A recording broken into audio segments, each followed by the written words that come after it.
જે નકલી નોટો ઝડપાઈ છે એની બાબતે? મહેસાણા જિલ્લાના બીજાપુર પોલીસ સ્ટેશનમાં ઇન્ડિયન ફેક કરન્સી નોટ અનુસંધાને એક ગુનો નોંધવામાં આવેલો છે. એ ગુનાની જે પ્રાથમિક હકીકત એવી છે કે સંદીપ ભાનુભાઈ ભટ્ટ કે જેઓ બીજાપુર ખાતે HDFC બ્રાન્ચ છે જે બેંક એમાં બેંક મેનેજર તરીકે ફરજ બજાવે છે, એમને એક હકીકત જાણવા મળેલી કે એમનું જે ડિપોઝિટ મશીન હોય છે, મની ડિપોઝિટ મશીન, એ ડિપોઝિટ મશીનમાં જે પૈસા જમા થયા છે એ જમા થયેલી રકમમાંથી કુલ 37,000 રૂપિયા છે જે અરજદારે જમા કરાવેલા 50,000 એમાંથી 37,000 જ જમા થયેલા છે અને બાકીના 13,000 છે એ જમા થયેલા નથી. એટલે અરજદારશ્રી છે એ ત્યાં આગળ બેંકમાં જઈને બીજાપુર શાખામાં એમણે તપાસ કરેલી.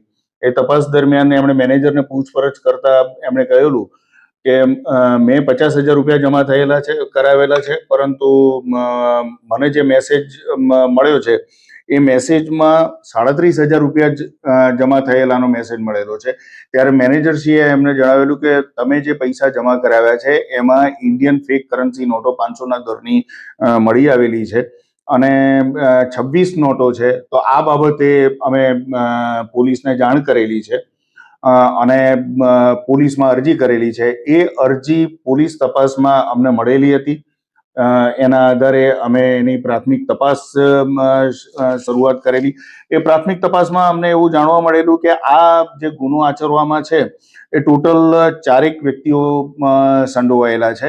જે અરજદાર હતા એ અરજદારે પોતે ઓરિજિનલ અસલ 500ના કરન્સીની નોટો સમજીને જ પૈસા જમા કરાવેલા હતા.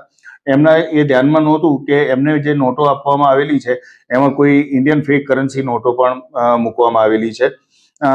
આ હકીકતમાં જે 4 વ્યક્તિઓ સંડોવાયેલા છે એમાં એક આદિલ શકીલભાઈ કુંભાર કે જે વિસનગરનો રહેવાસી છે, બીજો જયમીન